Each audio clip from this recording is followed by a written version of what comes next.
नई दिल्ली से हमने की अपने उत्तर प्रदेश के सफर की शुरुआत कुछ कहानियों की तलाश में।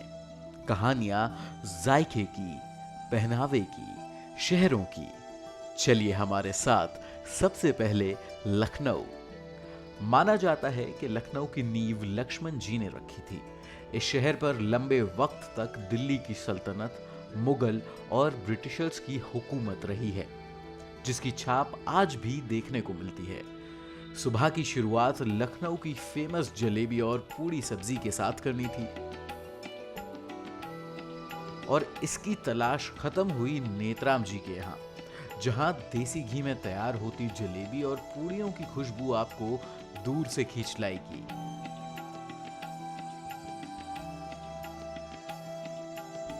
पूरी साफ सफाई के साथ आपके लिए यहाँ पर थाली को मीठी चटनी, एक रसे की और 2 सूखी सब्जियों, रायते और गर्मा गर्म पूड़ियों के साथ सजा के आपको परोसा जाता है। हम लोग की शॉप 1854 से शुरू हुई थी, कटरा से, इलाहाबाद से जी।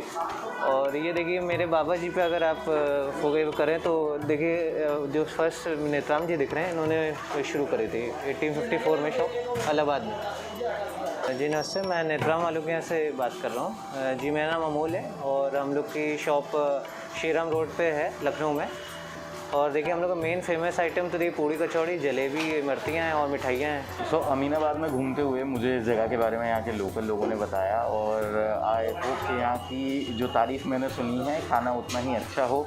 यहाँ का रेट की अगर मैं बात करूँ तो 130 रुपये में आपको इस प्लेट में 4 पूड़ी, 3 अलग तरीके की सब्ज़ी, एक मीठी चटनी, रायता, ये सारी चीज़ें मिल जाएंगी। जलेबियाँ यहाँ की वर्ल्ड फेमस बताई जाती हैं।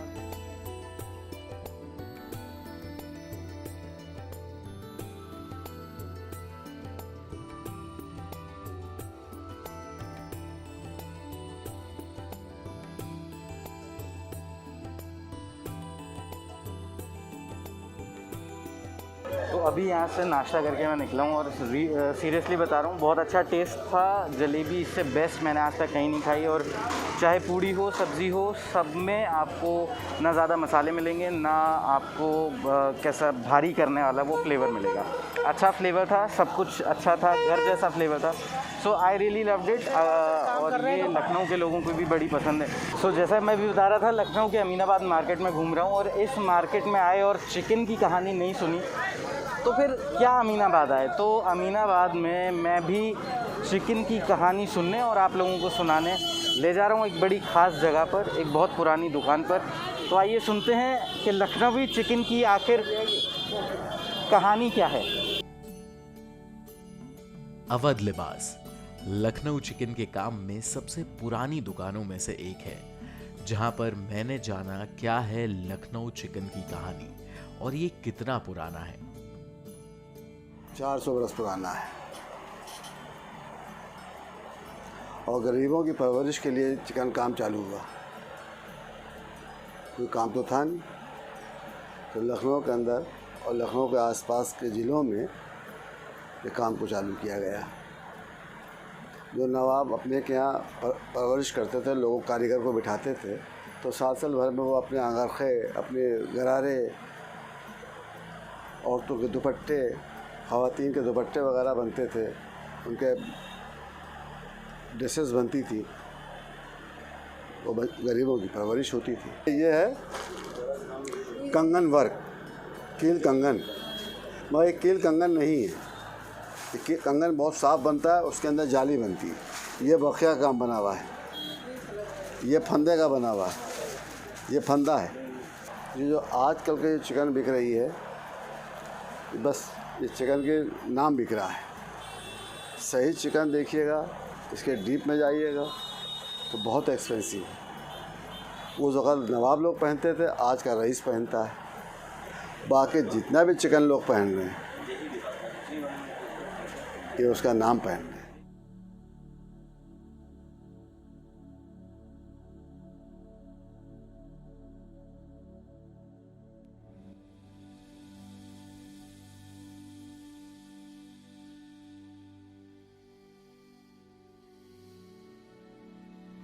लखनऊ चिकन के बारे में जानने के बाद मैं वापस मार्केट की तरफ निकला तो तीखी धूप का एहसास हुआ और कुछ ठंडा खाने की इच्छा के साथ जब मैंने लोगों से बात की तो मालूम हुआ प्रकाश कुल्फी के बारे में।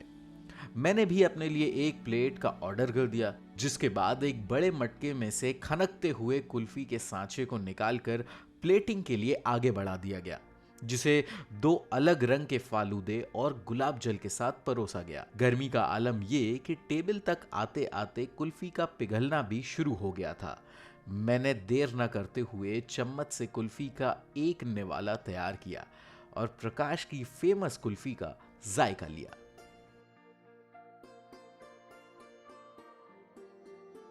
तो कुल्फ़ी खा के मैं अभी निकला तो प्रकाश कुल्फ़ी का रिव्यू कुछ ऐसा है, अच्छा रिच टेस्ट था, लोडेड थी ड्राई फ्रूट से, लेकिन फ़ालूदा कुछ ज़्यादा डाल के दिया था उन लोग ने, तो मुझे उतना पसंद नहीं आया फ़ालूदा। बट हाँ, kulfi was good, decent, good भी नहीं डिसेंट, ठीक थी।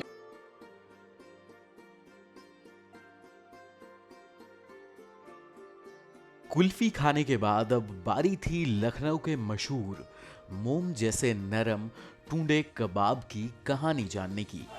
ये हमारे ग्रैंडफादर ने शुरू किया था 1905 में, और उनका एक हाथ नहीं था, एक हाथ से वो कबाब बनाते थे, इस वजह से उनका नाम टुंडे कबाबी पड़ गया। उनका असली नाम था हाजी मुराद अली। उस ज़माने में हकीमों के मशवरे से खाने बनते थे, नवाबों के जो बनते थे, क्या क्या चीज़ डाली जाए जो ताकत रहे, स्वाद रहे, सही रहे। तो जब से ही चला आ रहा है ये हमारा। टूंडे कबाबी की कहानी जानने के बाद मैंने रुख किया बड़े इमामबाड़े की तरफ। बड़ा इमामबाड़ा मशहूर है अपनी भूल भुलैया के लिए, जिसके बारे में कहा जाता है कि इसमें जाने के 1024 रास्ते हैं, लेकिन बाहर सिर्फ 2 ही आते हैं। इमामबाड़े की एक खास बात और है कि इसकी तिमाराती में ना किसी लकड़ी और ना ही किसी धातु का इस्तेमाल हुआ है। रूमी गेट से होते हुए मैं पहुंचा बड़े इमामबाड़े पर।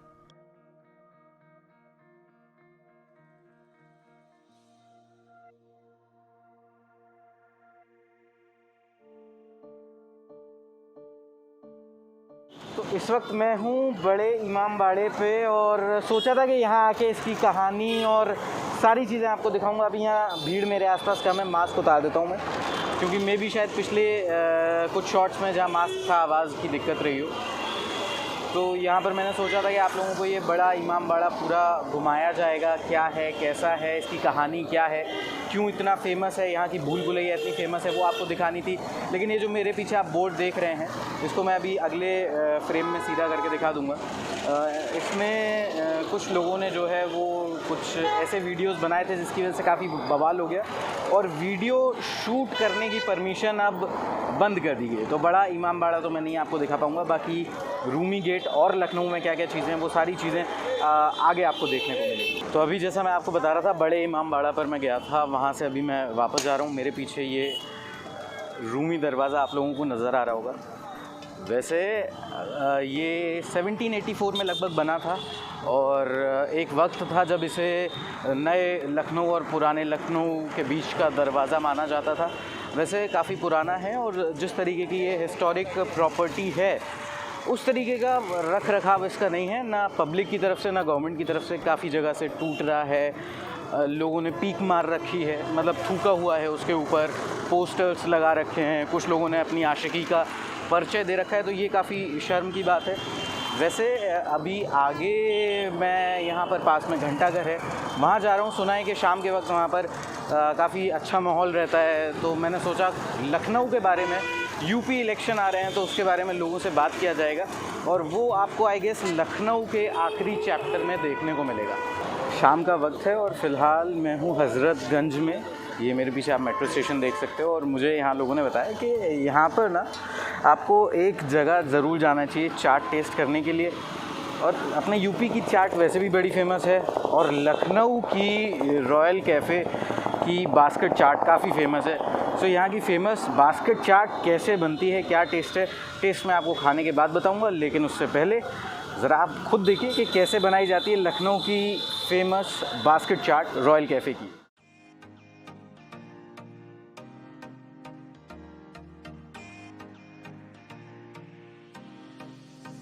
रॉयल कैफे की चाट अपने आप में आपको काफी रॉयल एक्सपीरियंस देगी। बास्केट चाट बनाने के लिए सबसे पहले आलू के लच्छों से तैयार की गई बास्केट में आलू की टिक्की डाली, उसके बाद दही बड़ा, पापड़ी के टुकड़े, इनके फेमस लपेटू छोले और फिर मसालों की खुशबू। ये सारी चीजें डालने के बाद कुछ सूखी पापड़ी और डाल के चाट को पहले खट्टी और फिर मीठी चटनी के बाद दही से नहलाया गया और फिर चाट को सेव, नमकीन, धनिया पत्ता और अनार से सजा के इनके फेमस हाजमोला के साथ परोस दिया गया। सो इतनी बड़ी बास्केट चाट के साथ ये लोग आपको हाजमोला या वो हाजमे के लिए भी कुछ देते हैं। सो सलमान खान की मूवी का एक डायलॉग है कि मारेंगे भी हम, बचाएंगे भी हम, और इनकी उस पर बड़ा फिट बैठता है कि पहले पेट जो है गले तक भरेंगे भी हम और फिर खाली भी हम करेंगे। सो यार मेरे से अगर पूछोगे तो मुझे ये टेस्ट काफ़ी पसंद आया। काफ़ी कुछ था, अलग अलग वैरायटीज़ और बहुत इंटरेस्टिंग था यार। सो बहुत सारे टेस्ट एक साथ आपके जो है पैलेट पर होते हैं। सो मुझे बड़ा मज़ा आया। बाकी रॉयल कैफे की बास्केट चाट खाने के बाद पेट गले तक भराया था। सोचा कि पहले हजरतगंज के मार्केट को थोड़ा घूमा जाए और फिर आगे बढ़ा जाए। हजरतगंज के मार्केट में आपको थोड़ी बहुत दिल्ली के कनॉट प्लेस का फील भी मिलेगा।